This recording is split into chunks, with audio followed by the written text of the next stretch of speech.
हिंगोलीचे खासदार नागेश पाटील आष्टीकर यांचे धनगर समाज आरक्षण बाबत एक पत्र व्हायरल झाले होते। खासदार यांनी त्या पत्राचा खुलासा केलाय। मी कायम माझ्या आदिवासी बांधवांसोबतच आहे ही बाब आवर्जून त्यांनी आपल्या खुलाशामध्ये नमूद केली आहे। जय महाराष्ट्र। आज धनगर आणि धनगर समाजाच्या संदर्भामध्ये त्याला पाठिंबा दर्शवलेला पत्र माझं व्हायरल झालं असं माझ्या जवळच्या सर्व कार्यकर्त्यांनी आणि काही समाजाच्या माझ्या आदिवासी समाजाच्या माझ्या मित्रांनी माझ्या कार्यकर्त्यांनी मला फोन करून कळवलं। मी खरं सांगायचं तर काल पीओ ऑफिसला दिवसभर होतो।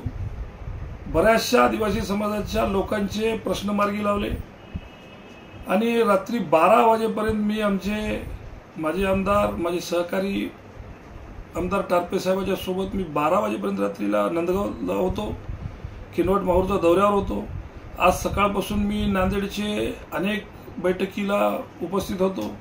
त्यामुळे मी पत्र हे जाऊन कुठं देणार आणि कुठं सांगणार आहे। त्यामुळे हे कुठं ना कुठं तरी एक माझ्या विरोधकांनी मी बऱ्याचदा कोऱ्या कागदावर सह्या करत असतो किंवा मग एखादा स्कॅन केलेला प्रकार असू शकते, पण मी असलं कुठलेही कृत्य काही केलेले नाही आहे। माझ्यासोबत माझे आदिवासी बांधव माझ्या खांद्याला खांदा लावून माझ्यासोबत राहिले आहेत। आज नाही, वडलोपार्जित आम्ही लोक सोबत आहोत।